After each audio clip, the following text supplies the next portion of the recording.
প্রায় ৮৪ কোটি টাকার প্রাইজ মানি পেতে যাচ্ছে চ্যাম্পিয়ন্স ট্রফিতে অংশ নেয়া দলগুলো, যা ২০১৭ আসরের তুলনায় প্রায় ৫৩% বেশি। চ্যাম্পিয়ন, রানার্স আপ বাদেও বিভিন্ন ক্যাটাগরিতে বরাদ্দ রাখা হয়েছে আকর্ষণীয় অর্থ পুরস্কার। এমনকি অংশগ্রহণকারী ৮ দলের জন্য বরাদ্দ রাখা হয়েছে আলাদা আলাদা অর্থের। সব মিলিয়ে চ্যাম্পিয়ন্স ট্রফি শেষে কোন দল কত টাকা পেতে যাচ্ছে, বিস্তারিত থাকছে রিপোর্টে।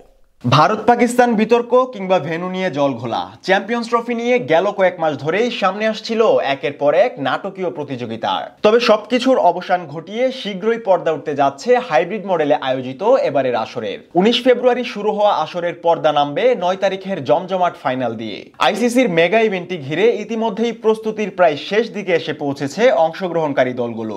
এমনকি চ্যাম্পিয়ন্স ট্রফিতে অংশ নিতে ইতিমধ্যেই দুবাই উড়াল দিয়েছে বাংলাদেশ দল। এদিকে অংশগ্রহণকারী দলগুলোর কে কত টাকা পাবে বা কোন কোন ক্যাটাগরিতে কত টাকা প্রাইজ মানি রাখা হয়েছে তা নিয়ে প্রশ্নের অন্ত নেই ক্রিকেট প্রেমীদের। অবশেষে মিলল সব প্রশ্নের জবাব। ইতিমধ্যেই আসন্ন চ্যাম্পিয়ন্স ট্রফির প্রাইজ মানি ঘোষণা করেছে আইসিসি। শুরুতে বিভিন্ন বিষয় নিয়ে বিতর্ক থাকলেও সবকিছু ছাপিয়ে গেছে এবারের আসরের পুরস্কারের অর্থের অঙ্কটা। কেননা গত আসর থেকে প্রায় ৫৩% বেশি প্রাইজ মানি দেওয়ার ঘোষণা দিয়েছে ক্রিকেটের সর্বোচ্চ নিয়ন্ত্রক সংস্থা। সব মিলিয়ে ৬.৯ million US dollar prize money হিসেবে দেয়া হবে বিভিন্ন ক্যাটাগরিতে। বাংলাদেশি টাকার হিসেবে যা দাঁড়াবে প্রায় ৮৩,৮৬,৬৪৯ টাকা, যেখানে সবচেয়ে বেশি অর্থ পাবে আসরের শিরোপা জেতা দলটি। চ্যাম্পিয়ন্স ট্রফির চ্যাম্পিয়নদের জন্য বরাদ্দ করা হয়েছে ২.২৪ মিলিয়ন ডলার, অর্থাৎ বাংলাদেশি টাকায় প্রায় ২৭,৬৫,০০,০০০ টাকা ঢুকবে চ্যাম্পিয়নদের পকেটে। সম্মানের শিরোপা জেতার পাশাপাশি আকর্ষণীয় এই অর্থ পুরস্কার পেতে যাচ্ছেন কারা, সেটি দেখার জন্যই মুখিয়ে থাকবে ক্রিকেট বিশ্ব।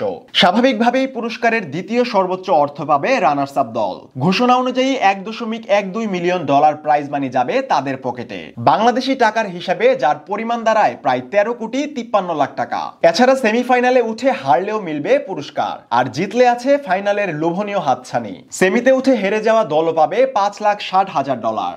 বাংলাদেশি টাকার হিসাবে যা ঠেকবে প্রায় ৬,৭৬,০০,০০০ টাকায়। এখানেই শেষ নয়, পয়েন্ট টেবিলের ৫ ও ৬ নম্বর দলের জন্য রাখা হবে আকর্ষণীয় অর্থ পুরস্কার। দুদলই পাবে $3,50,000 করে টাকার হিসেবে, যা দাঁড়াবে প্রায় 4,22,00,000। এবারের আসরে অবশ্য কাউকেই খালি হাতে ফেরাবে না আইসিসি, তাই ৭ ও ৮ নম্বর পজিশনে থাকা দলের জন্য রেখেছে আকর্ষণীয় অর্থ বরাদ্দ। দুই দলই পাবে $1,40,000 করে, অর্থাৎ ১,৬৯,০০,০০০ টাকা মিলবে শুধু অংশগ্রহণ করেই।